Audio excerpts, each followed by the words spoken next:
Hi, my name is Will Nunziata, New York City-based director and creator of theater, television, and film, and also proud Phoenix Global Artist Ambassador. Today, I am thrilled to be speaking with the acclaimed multi-genre singer-songwriter-producer, Justin Magnaye. For more on Justin, you can read more about him right below this video, but in the meantime, here's a sneak peek at his incredible song, Identity Crisis.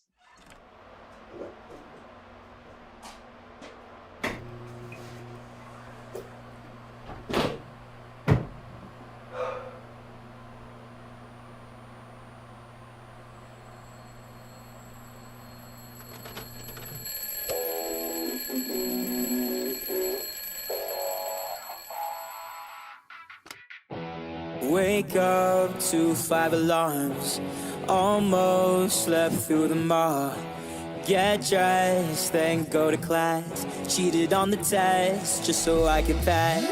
I'm stressing out, that's right. I never sleep at night, 'cause everybody puts that pressure in my life sometimes. Do I wanna do what I was made to do? Or do I go through life scared of who I am? I got all the potential with no follow-through. I'm still trying to figure that out myself. Feels like I'm wasting time. My identity crisis, I can't find the balance between my work and life. I'm a rock star, but I'm still unsigned. I'm chasing all these dreams, but lately, so it seems I'm finding some time to get my head all right. This identity crisis lost my mind.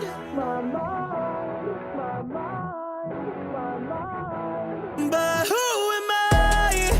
Do I work these 9 to 5s? And do I put my dreams aside?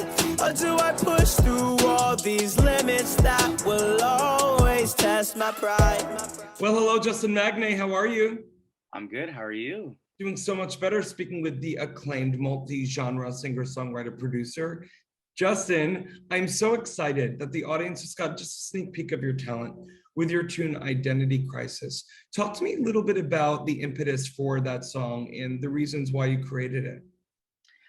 Oh, that's a great question to start off. You didn't think I'd go all Barbara Walters on you this early, did you, Justin? That was really nice. I actually appreciate that. So Identity Crisis, I started off music in my career in general as like a singer-songwriter, kind of like an Ed Sheeran type. But then I realized that like a lot of people see me as like the open mic acoustic guy who always performs acoustically. And I was like, I don't really see myself as that.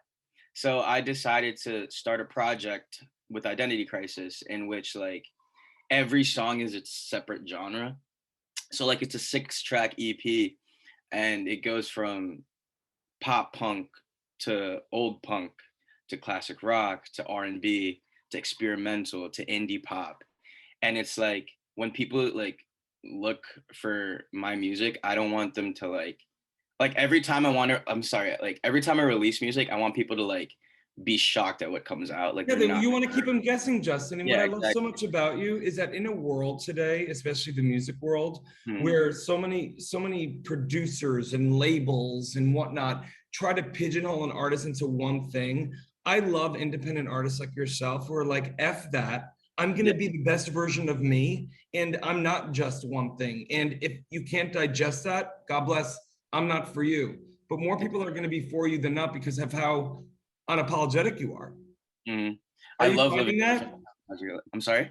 Are you finding that? Are you finding that people just love this unapologetic nature of you? Yeah, I love like whenever I'm out and people like see me, like I love the fact that they think that I have no filter and I really don't care what people think about me. Cause I don't. I really don't. I grew up in like a community where like I was like getting bullied at the time. So like I was really in a box going into high school and all that shit. But I was just like, nah, like I'm Justin Magnaye and I'm gonna show the world who Justin Magnaye is. And then people respect it. You A bet, lot baby. more people respect it. Well, Justin, what I also love so much about you, and I think, well, I obviously can relate, and a lot of artists can relate, and please tell me if I'm overstepping my boundaries by saying this, but I feel like as artists, as kids, we were all misfits. We were all the ones at the end of the, at the end of the cafeteria table, either being bullied or taunted or just not having friends. But there is something about our light as artists that, let's call a spade, people were either jealous of, or again, they couldn't digest it. So what would they have to do? They had to project and say, ooh, Your that's wrong. insecurities. Ooh, Yeah. that's too much. Now we know, like, where are they at now? I don't know. God I don't know. bless. And we don't care. We keep moving forward. Exactly. Exactly. I mean, from experience, like there's a few guys who used to like pick on me in high school, and then now they're in my DMs saying like, "Oh, I'm so happy you're like doing music still.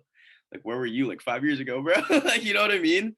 Like, Yeah. they just come out of nowhere. They're like, you think like as a kid, you just think that's like your world, like being in that like box and the confinement of just being a misfit. Right. But in reality, like once you realize that you can It's your be yourself, superpower. Being a yeah, misfit's your yeah, superpower. yeah, and you realize that like you could use that to your advantage just to focus on you and be the best version of yourself. None of that matters at the end of the day except how you view yourself, Amen. you That's a know? great point, Justin, because I remember those early years. Doesn't it seem like when you were young, like every day seemed like 5 years? Because I just Yes, think everything was like life or yes, death stakes, I think, too, yes. I do remember that. But now we look back and it's like, oh my God, that slow motion era. It's like F that. But Justin, question for you. So obviously this lockdown was tough for all artists, but I'm curious, did you find it as a time to create? Did you feel like a flow during these past 18 months?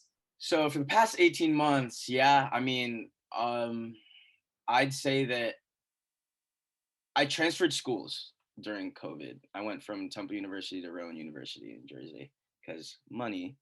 Um, so yeah, Rowan, it was like all online by the time I transferred. So I never even got to campus. Still, I haven't even been there. And I took the time where I was just at home after homework to just actually not write. I decided to go a different route in my song creating process. I decided to keep in touch with like a bunch of my friends and like try my best to like FaceTime a lot of them or like talk to other people and just like get their experiences because I wanted to actually stop like writing for me only. I wanted to like get everyone's experience and like write about everyone's experience as a whole. So that's what the entire project of Identity Crisis ended up being. Like it's a very relatable topic for everyone where it's like I don't know where I am. I don't know what I'm doing in the future, but I'm here right now and I'm being mindful of it. And like Justin, I love that, my friend. And what I love so much, a few artists I've spoken with, and just to that exact sentiment, they've taken this time to almost like look within and realize, wow, it's not just about me. How can I use my art truly for others? And that's again another relatability factor that you have, Justin. The fact that you literally and figuratively created a song cycle, dare I say, a song cycle that represented the shades of who you are as an artist. But it wasn't like you weren't telling them, you're just showing them. yeah, But it happens to also be the shades of the human condition. yeah, I agree. And it was a very arduous process, but it was very worth it though. Cause I started writing at the start of COVID and I ended it like just 4 months ago. I So really, literally, it's also, I mean, tracking the arc of these eight. Wow. yeah, it took a while. And I think Identity Crisis is my best project and it will be for a long time because it's not just for me, it's That's for right. everyone. You know what I Well, mean? listen, Justin, you're an amazing artist. And I ask my final question, I want to let everyone know for more on the incredible Justin. You can read more about him right below this video. Justin, if you had to give advice to any kids out there who are looking at you, who can relate to your story, especially as being maybe a young kid at the end of that cafeteria table being bullied, what advice would you give to them? One of my closest friends the other day asked me how I view my low points. And I told him I don't deserve the high points if I can't battle my low points. And I want to relay that message to everyone who's going through a lot of stuff. Life is a roller coaster, as cliche as it is, and it comes at you in waves. But you wouldn't get to wherever you want to be without those low points in your life. And you have to make the best of it. because that's the only way you're going to climb that mountain. And for me in music, it took a lot of stress, a lot of trauma, a lot of deciding where I want to go in life. Because right now for college, I don't even go for music. I go for computer science. Way off topic. But I decided to like drop out of school just for this year, like a gap year, to pursue this music thing. And then now I'm playing live shows. I'm selling out venues that I didn't think I could ever do, playing with my friends, meeting new people, networking. And like, if I didn't believe in myself and go through all those low points in my life to like push forward and move forward, I wouldn't be able to say that, Justin Magnay can do all this stuff. So I would say to those kids like who are looking up and like wondering what to do in their life, who's like in low points, is just to push through it as hard as you can, because you can do it. Like I had to do it, I have to still do it, and I'm doing it right now. You know what I mean? You bet you are, Justin. Well, you got me all teary this morning. How dare you?